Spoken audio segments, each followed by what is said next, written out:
All right. Well, welcome back to another episode of the Create the Ripple podcast. I'm your host, Candice Smiley. And today, my guest is a beautiful woman by the name of Tatiana. She is a trauma integrative hypnotherapist, intuitive, and coach who helps purpose driven female entrepreneurs and leaders overcome their emotional wounds and trauma. These typically show up as business and professional blocks. I've experienced them myself. And so she's really focusing on helping women to fully step into their visibility, confidence, impact, and their financial success. As a result of her own personal journey, which she shares very transparently and very openly on this particular podcast episode, plus over 10 years of experience working with emotional healing, she's developed a highly effective modality that releases negative emotions and traumatic memories that are actually stored in our bodies, neurological patterning, and cellular memory. She combines this then with subconscious work, and we dive into not only her story, but how that's impacted. And this particular podcast had such an impact on me because I know for myself, I have seen how trauma and stress and other negative emotions have been stored in my own physical body, and how by becoming aware of them, doing the work to release them, I've finally been able to move through some of those very stubborn blocks. So this is definitely a podcast for those of you who are looking to finally get unstuck or who feel like you're constantly repeating the same lesson over and over again. Tatiana is passionate about guiding her clients to emotional and mental freedom that they want to reach for their own personal and professional goals, while building on success on the foundation of deep self-trust, emotional well-being, and rock-solid confidence. And you know how much I love the self-trust. So without any further ado, we're going to jump right into this episode, and I hope you love it. Oh, P.S. If you get value from what you hear today, and I'm sure that you will, please make some time to share, like, comment, subscribe to the podcast, or leave us a review. It really does go the distance for myself and the other creators who take time out to put together content like this for you. All right, without any further ado, on to our show. Hello and welcome back to another episode of the Create the Ripple podcast. I'm your host, Candice Smiley. Here we trust the ningle and we tell the truth. This is a podcast.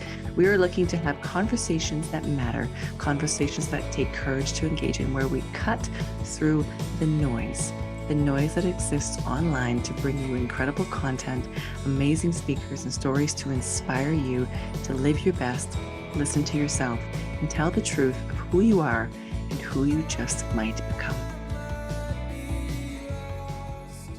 Welcome back to another episode of the Create the Ripple podcast. I am your host, Candice Smiley. And today my guest, she's coming from the beautiful Mexico. I got to tell you, Tatiana, I'm a little bit jealous of the gorgeous space that you're coming from up in Canada, where we got our first lovely day today. But without any further ado, I would love it if we can start off the podcast by you sharing with our listeners who you are, how you got where you are today, and then I've got a couple of questions for you. Awesome. Thank you so much for having me. Well, I am an unusual type of hypnotherapist. I am a body-focused, emotion-focused hypnotherapist. And it's been a long way to get here, so I would love to share. Originally, I came to the States with $350 in my pocket. I always had this feeling of, I always wanted to make a difference, but I had no idea how. I had no idea what it's going to look like. I planned nothing. Like, people ask me, how did you get into hypnotherapy? And especially the type of hypnotherapy that I do, that is because traditionally hypnotherapy is very mind-based, right? So I came to the States with $350 in my pocket. Well, out of all the places, almost straight to New York. And $300 didn't last long. So I worked, I don't know, a million jobs. I was studying psychology, and I always wanted to find this something that's going to turn my soul on fire, but I just didn't know how. And I had this dream to be a digital nomad. Well, this is exactly what I do right now. I travel all over the world. So all those dreams came true, but I had no idea what it was going to take and how it was all going to play out. And so I had had a developing cancer diagnosis at age 21, and that turned into a disaster, and I had a medical injury. And in order to heal myself and also to reverse the medical injury and the severe nerves, I tried every possible conventional and unconventional modality. And hypnosis was not something I was planning to do or even thought that would work for this purpose. And I went to a session for a completely different reason. And it turned my life upside down because my medical injury was reversed. When I found out the power of the modality, I wanted to scream about it from the rooftops. And I knew this is what I was going to do. And I thought that the reason the transformation happened was because of the power of the mind. And a lot of people who do hypnotherapy or other types of subconscious work, when we discover it, we think we found this key to the universe because we think that, oh, the subconscious is where it's at. Because kind of before that, we think that we can kind of solve our issues and problems with the conscious mind and just decide and think positively. So this is what I thought too. And I thought what happened in this experience when the healing happened, the transformation happened, was because of the power of the subconscious in the mind. But that was not the case. And so it took a long journey after that to figure out and then develop my own modality of doing what I do now, working with women with trauma and then the business and career blocks that the trauma and emotional and relationship wounds cause. I'm laughing over here because I was thinking, I'm like, oh, I know a few of those, myself included, right?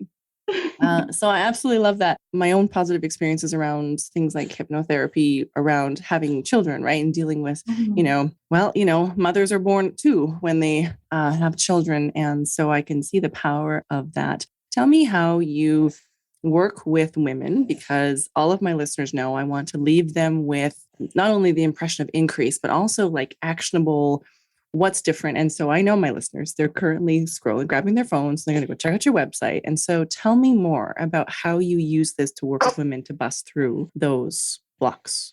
Mm-hmm. If you don't mind, I will demonstrate it with my own story. So it's absolutely. Yeah, it's more tangible versus just the theory of it, because anyone can read the theory, right? So when I started my business, when I decided to commit, okay, this is my purpose, I want to do it.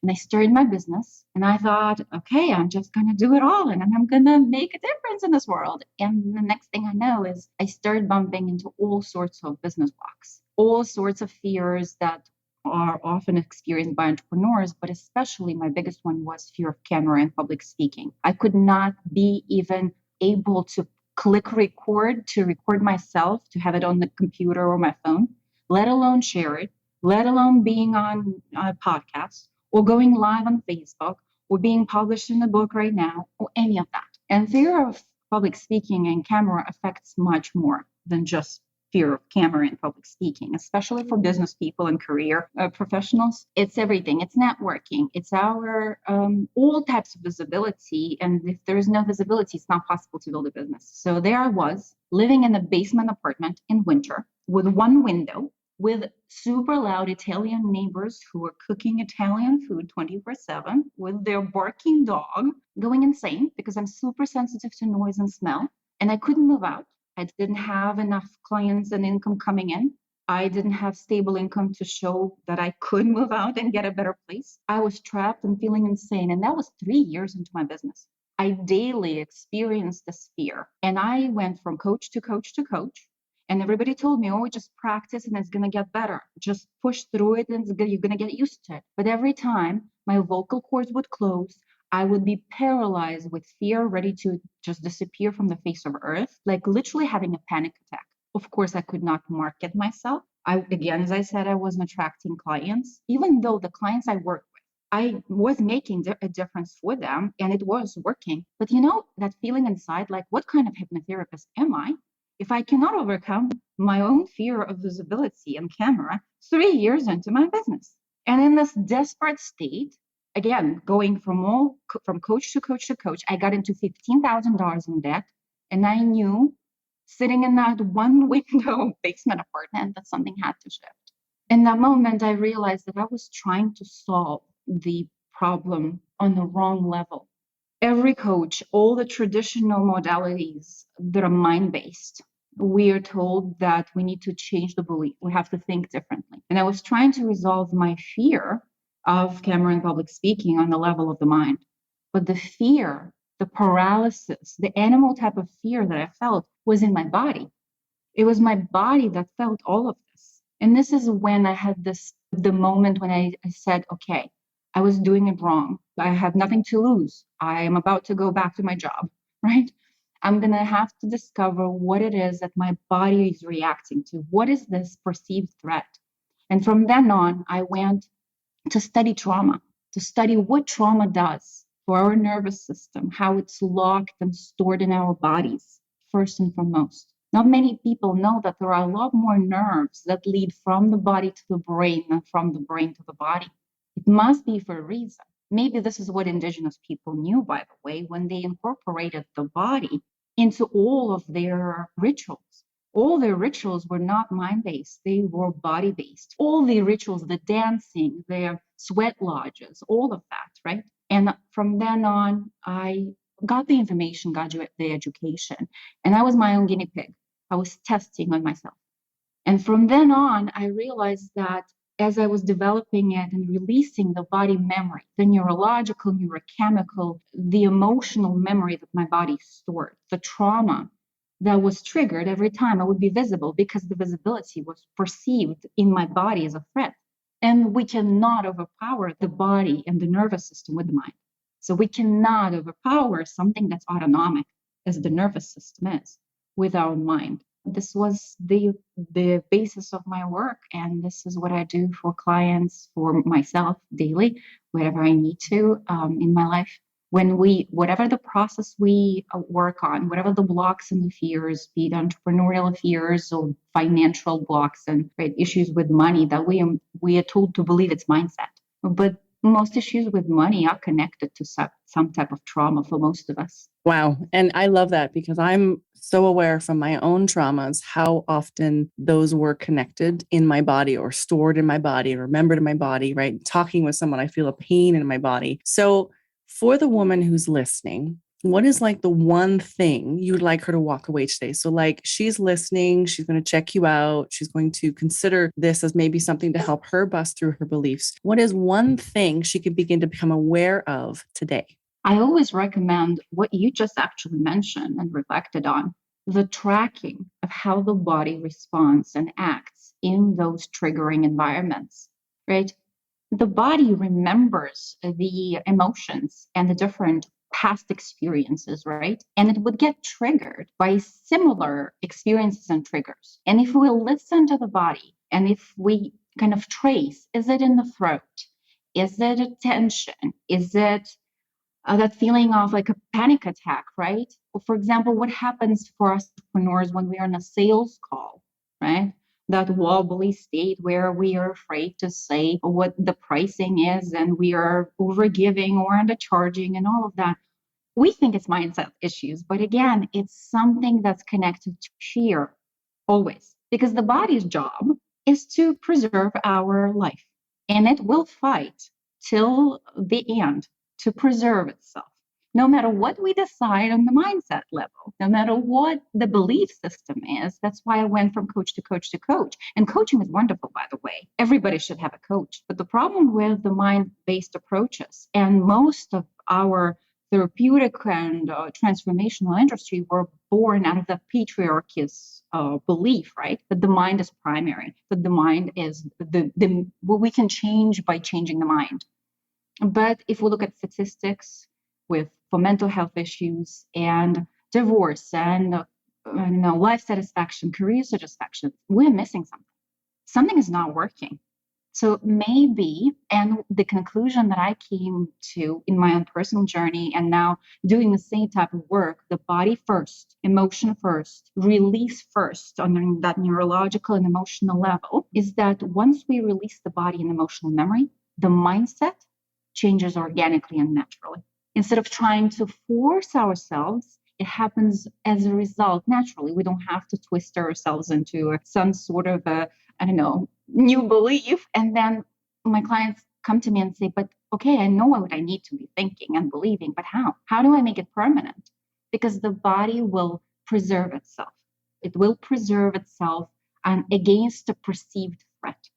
And most of those threats are perceived, not real, because they are locked into some stored memory and retriggered because of that stored memory connected to some past events. And most likely it will be trauma or relationship or emotional wounds. And tracing that, coming back to your question, is the first step. Becoming an expert in who we are will help us then bring it to a specialist, right? And knowing how we function is the first step to actually resolving it, to changing it. I love that what you're saying is encouraging a woman to listen to herself and to trust herself. And that's a big thing that we talk about on the podcast, right? That the trusting the niggle. The niggle usually shows up in your body. People always ask, how do I hear the niggle? And I mean, sometimes I think people hear it, but for the most time, it's about feeling it, and it's in your gut or you feel it in your body. And I know that I was never taught to trust that sensation, right? To know. And for years and years and years, I took all of the grief and some of the abuse and I ended up stuffing it into my body, stuffing it into muscles that took forever. People are like, why you always have a knot here? And I'm like, because that's where I stuff, this, dealing with, teeth grinding, stuff like this, because I wasn't opening my mouth to speak. So what is one thing you'd love to leave with the listener? What's that one thing that's been on your mind and on your heart that we could share with them today? That's a wonderful question. I would say that, yes, listening to the body and changing the conventional wisdom for ourselves, right? That conventional wisdom that all the medical system, all the education system is built on, that somebody knows better, that we can just somehow think ourselves out of something, or now it's a new trend. We can manifest ourselves out of it. And then manifestation is wonderful. But again, if we do it after the trauma work, after the body release, manifestation, I've manifested crazy things in my life, including paid trips to the Galapagos Islands and whatnot. I believe in it completely. But if we help our bodies feel safe first, if we address the state of unsafety, whatever that the body is preserving itself against and from, right, then we can manifest so much easier. So much easier. So listening to ourselves and questioning the norms, questioning okay, is it true that I just somehow can talk about an issue and it will disappear? No, it works like talking on the phone with our girlfriend. We'll kind of like diffuse the steam, but the emotional charge that's connected to the body memory and the subconscious and all the nervous system, it's all there still. So if we start from the bottom, from the nervous system, from the body, from the emotions, and go up versus top down, it's so much easier. I love that. And I can remember when I was doing a lot of work around changing up my state and, breaking patterns of thinking, like you were saying, right? I'd get stuck in these patterns, and you can't think yourself into a good mood. You can't do it. But I would find that if I would stand up and like throw my shoulders back and like look up, I'd end up smiling and I could start breaking some of these habits and changing it up, or standing up and shaking it off, like dogs do. And I know that's a little bit different than what you're talking about, but it's totally true that I had to break that preoccupation. I had to break that habit. And then I could lean into whatever modality I was using to change the mindset. For me, a big thing has been scarcity. This is an unconscious belief that has ruled my life for one reason or another. And I find it on every single level. So I level up, I do some work, and I'm like, oh, look, it's on this level too. Oh, look, it's on this level too. And I'm always surprised how unconscious these things are, and the breaking of the pattern and the breaking of the pattern and the breaking of the pattern. So well, it's a wonderful example. Thank you so much. And if I may add, because I work with it so much, so often, and that's why I said that money beliefs are not beliefs. So I would reflect on that. I would tie it to the state of unsafety in the body. And as long as the body stores the state of unsafety, we will be believing and thinking the same thing. But if we start with releasing and addressing the unsafety, and that is connected transgenerationally to our lineage, it's connected, it's not only our unsafety. Our genetic composition was signaled by people before us who lived through wars and revolutions and losses and tragic events, and we inherited it genetically, emotionally. It was role model to us. So yes, it's easy to think it's beliefs. And that's why I would suggest it comes back over and over again on every level. For me, it's not just you. It's been the case for me and most of my clients. It's because, again, it lives in the body. And unless it's released from the body, that's why it keeps coming back. I love this. And I'm totally going to reach out and connect post podcast. I love podcasting for the people that I've had the opportunity to meet. So thank you so much for being so willing to show up and show up so authentically today to share not only great wisdom, but great wisdom from your experience. I think that adds a level of authenticity and transparency and integrity when we share the healing from our own healed self. So thank you so much for that. And of course, listeners, I'm going to have all of Tatiana's links down below in the show notes. Please go check it out. Thank you so much for calling that out, because whenever you brought up the lineage piece, I believe that. I feel that. I know some of the things that my ancestors have dealt with and how they responded to it. And I look at my own life and think, wow, maybe this isn't just all my stuff. So thank you so much for that powerful awareness and for sharing so transparently today. Thank you so much for your kind words. And transgenerational aspect, to be completely transparent and authentic, has been the biggest block to all my success, in which, well, that's why I struggled so much at the beginning for so many years in my entrepreneurial journey. Entrepreneurship has been one of the most difficult things I've done. And I had 2 near-death experiences. I've traveled the world alone with a backpack. It's been real. And what changed for me, well, one of the biggest aspects was transgenerational work. Absolutely. Well, I think I'm going to have you back to continue to talk about it. And maybe we can, deep dive into the scarcity one that I've got going on, because I know I'm not the only entrepreneur who, has some of these things. And like you say, running in the background, being held within our, bodies on so many different levels and just affecting everything that we do. But that's it for us today. And I cannot wait to connect and to reconnect with you. And so my listeners, of course, go and find this beautiful human being, follow along with her work. And if she's resonated with you today, reach out and connect. And thank you so much for being here today.